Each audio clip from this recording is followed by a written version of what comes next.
So we are live now, and then I do the spotlight. What do we have? Okay. All right. So we are live now, and then I do the spotlight. Are the right persons already co-hosts? Okay. Hey. Oops. Something. All right. So we are live now, and then I do the spotlight. Are the right persons already co-hosts? Okay. We have so far we've only Right. spotlighted.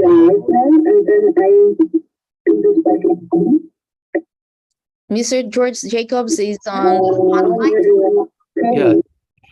Something is echoing. Yeah. Right. So far we've only spotlighted.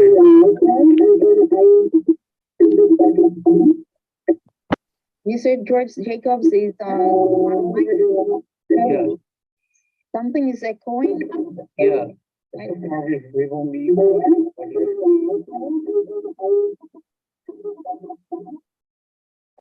Mr. George.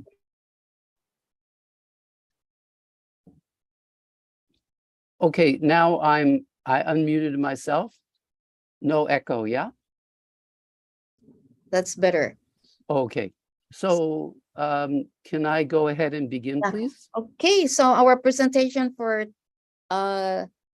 this time is MOOC to share about how to teach via ER by the team of George Jacobs. Please go ahead, Sir George. Thank you. Thank you. Yeah, everyone knows that the Extensive Reading Foundation for many years has provided so many useful services to support teachers when we use ER. Well, here's a resource that the Extensive Reading Foundation provides that you might not know about, a MOOC that teaches how to use, how to teach by ER. And the four of us were participants in the latest run of that MOOC. So we want to tell you about it. And the first person who is going to start our conversation is Havva. Havva, go ahead, please. Thank you, Mr. George Jacobs. My name is Havva Taşpınar. I'm an instructor at Izmir Institute of Technology, which is located in Izmir. So here you can see the outline of our presentation. First, I'll give you information about registration and completion of the course, and then I'll tell you who the facilitators and participants were, and then we'll talk a little about the modules and the online sessions that we had. And finally, my colleagues will be informing you about the implementation processes and their reflection on this MOOC. So as George has mentioned, this MOOC was offered by the Extensive Reading Foundation. And in this MOOC, the major aspects of the extensive reading approach to language learning and teaching were covered.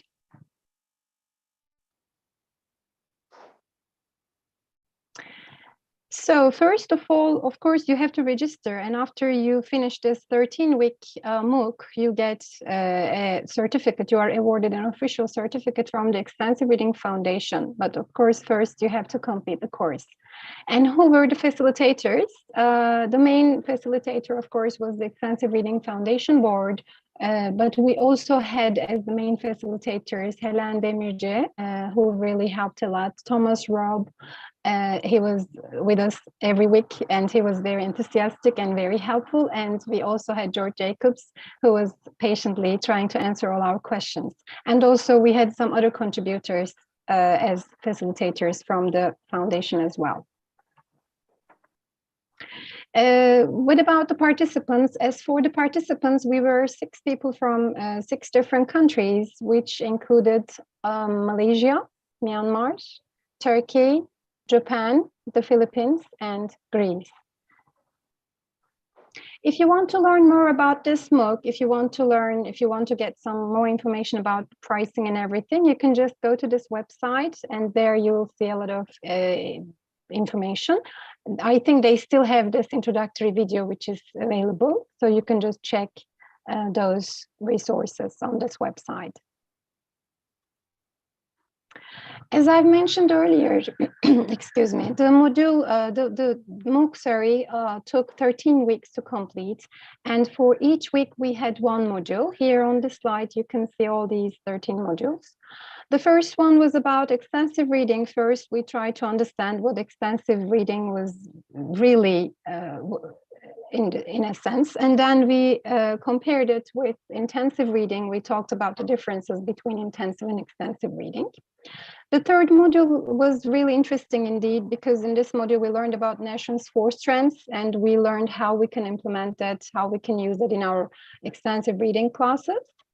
In the fourth module, during week 4, we tried to answer this question: does it really work? Does ER really work? And as you know, in extensive reading classes, we generally use graded readers.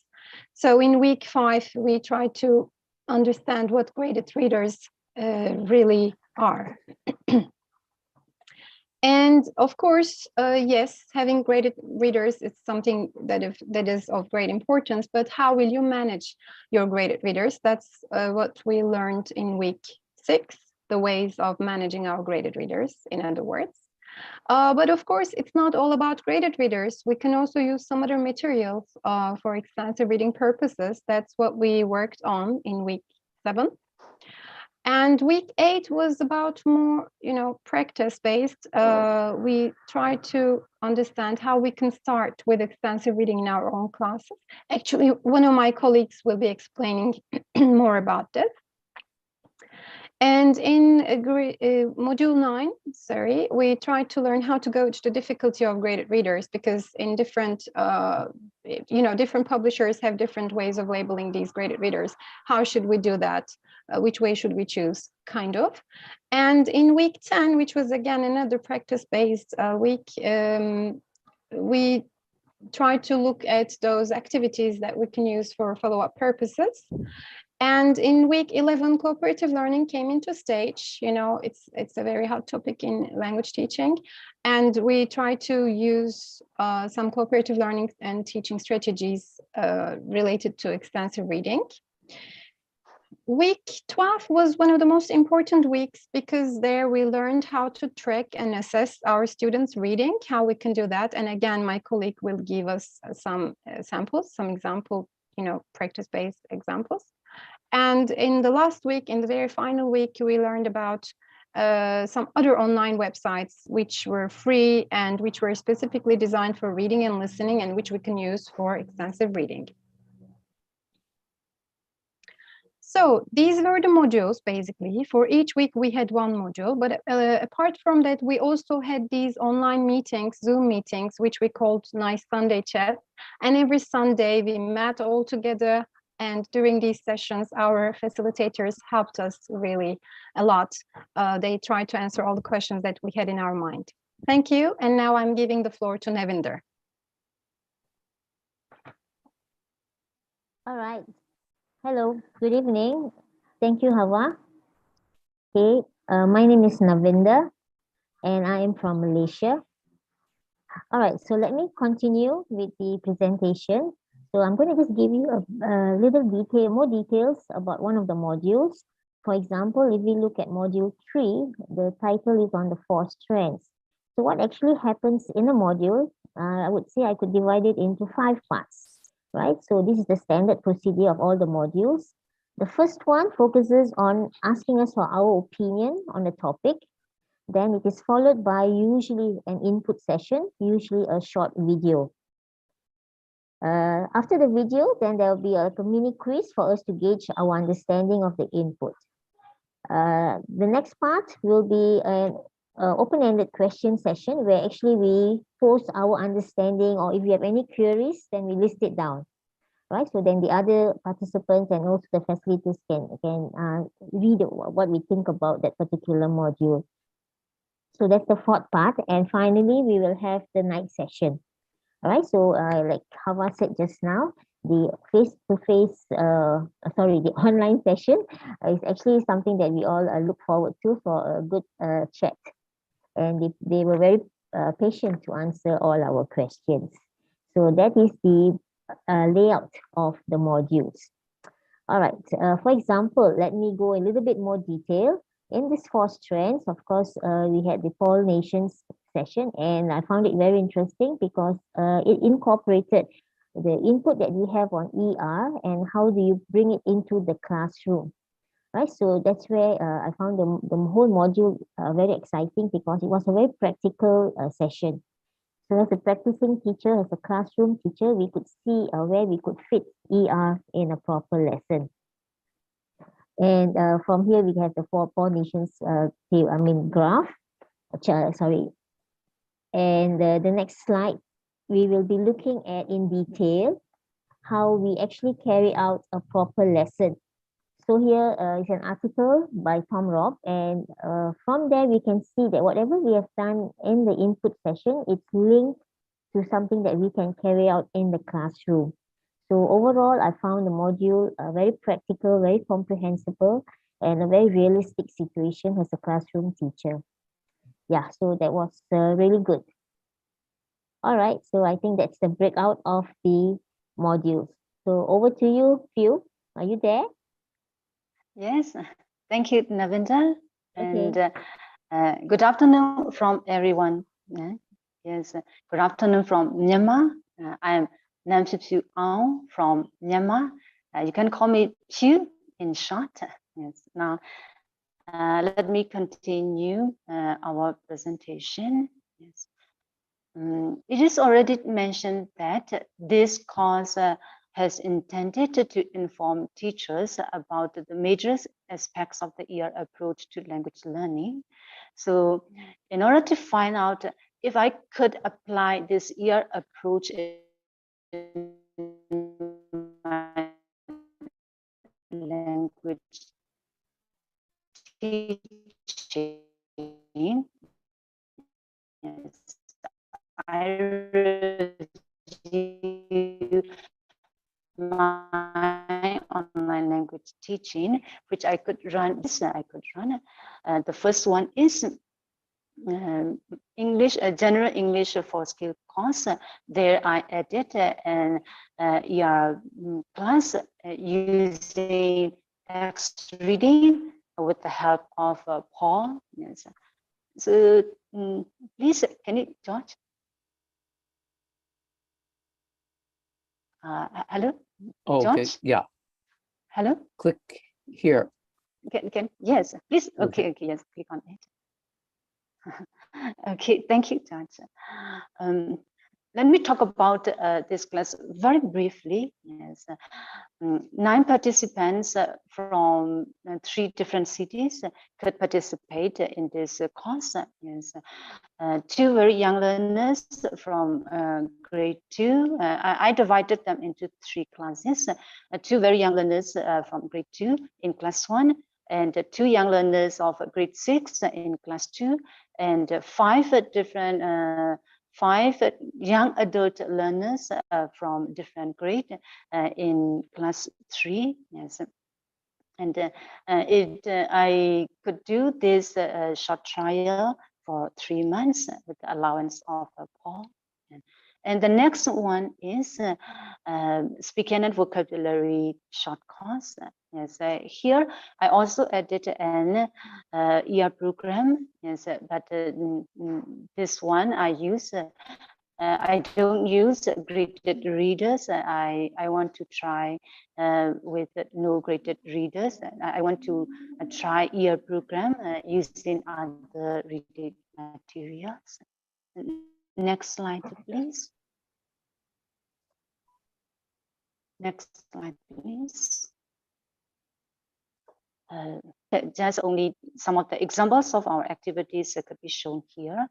I used this cube template with a virtual device, and my students were very eager to find out which question they have to discuss. And as a group discussion,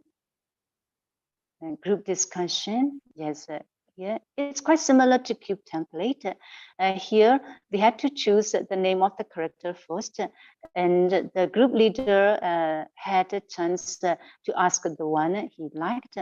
And here all the questions I used here are based on the question created by John McAllister. Yes. And here, the next one, this is the word search activity for young learners. Here, the words I have taken from the story Frog Prince were shown, and the students had to look for them in the grid. And the next one is quiz. They also like to do this quiz. Actually, X Reading already has quizzes that they have to take, but here they like to do such kind of quiz because it is easy and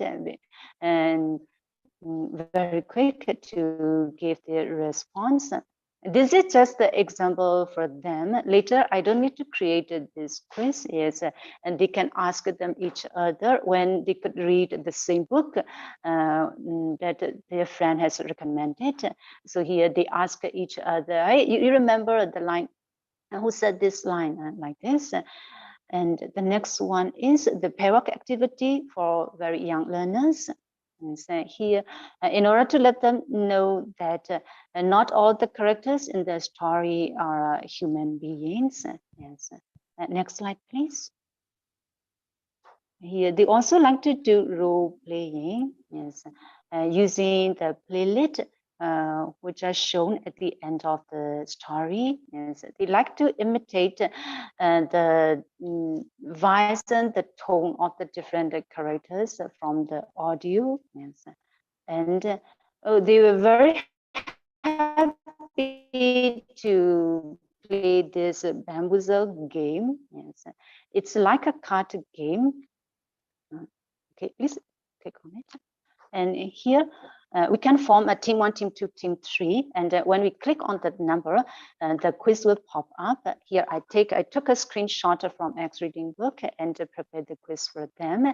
And they gain marks when their answer is correct. But the numbers are a bit cheating. Yes, sometimes the number will ask you to switch your high score to others, but sometimes it will also let you double your score. So my students, they were very happy to play this game. Next slide, please. This module was shared by George Jacobs, and here, yes, they like to the previous slide, George, please. Yes, here they like to do this activity. Yes, especially they are happier to take the role of interviewers, so that they can ask some students. They can ask funny questions to their friends. Okay, so up to here are some of the examples that I could do for as an ER approach. Yes, using graded readers from X Reading. But not all the students in our country, yes, could have access like online reading. So I would also like to try ER program without graded readers, using other readers, other reading materials, as Tom had also introduced us how to get other materials using online websites. So next slide, please. So very recently, I have just started this course with my 2 students. Yes, and using Google Classroom. Yes. Next slide, please. Next slide, please. Okay.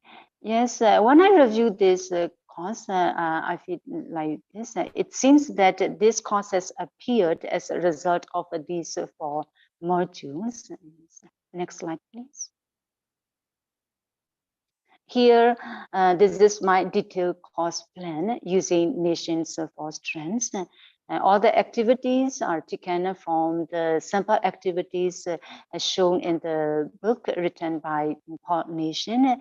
What do you need to know to learn a foreign language. Yes, I took this activity from that book.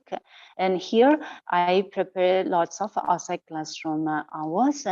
Yes, so in order to let them know that language learning could take place not only inside the classroom, but also outside classroom. And then we can also manage it very systematically. Yes, and they like it very much. Next slide, please. And here, to get at the material, I browse lots of online website. This is one of the examples. Yes, here I downloaded some of the interesting articles and uploaded in my Google Classroom. For those who don't want to waste their time to by browsing the website, because you know, some of our students have to go to the place where the internet is available once or twice per week, and there they join the online classes, and then they download every material for their self-study. Yes. And actually, we also use nearly all of the materials provided in ER Foundation website, like English conversation to practice our listening and speaking. And then we also listen to some of the stories of Rong Chan, yes, and for our listening proficiency, yes. And as a reading record, I use this Google spreadsheet. It is created by Tom, and it is very easy to create and very easy to use both for the teacher and the student. Here you can see the total word counts, and then we can also read their short comments. Yes. This is the reading record of one of my students. Next slide, please. So these are some of the examples of how I'm trying to use the ER approach in my language teaching, and I hope this will reflect our ER MOOC to some extent. But I have to admit that what I could do right now with ER approach is very limited. But this is just the very beginning of my ER journey. And so later in the future, I believe I will be able to do this extensive reading more extensively, yes, in creating learning situations, effective learning situations for our students in our country. Yes. And now, very quickly, let me extend my gratitude to those of you. Yes. And first of all, I would like to express my deepest gratitude to Tom. With the help of Tom, yes, I could join this course, and I could also join last year conference and also this year conference, and I could learn a lot from this. And throughout the course, Tom, George, and Helen, they were very actively led our weekly session. Yes, I do appreciate every effort they have exerted in this course, and this gave me lots of strength and push me to move forward and to finish this course with no absence of even one session. Yes, so thank you for this, Tom, George, and Helen. And George has put much effort to organize all of us to participate in this presentation. So also thank you for this, George. And I can leave my two friends, Havva and Navinder. Without their cooperation and without their encouragement, we can be here like this. I would also like to express my deep gratitude to Dr. Rob Waring. Yes, actually, he is my very first teacher, my very first ER teacher, and always very patient and kind and willing to help me. And the last but not the least is Paul Kubak from X reading. He has created a free instructor account for me with no expire, and also allow me to do this 3-month trial ER class and always understand our very difficult situations, especially my very delay in getting contact, right, Paul? So thank you very much. Thank you all. Yes. And I think George is waiting to end our presentation. I think Navinder is going to get the final word. Yeah, about what made the course so nice. Navinder? All right. Thanks, George. Okay. Yeah.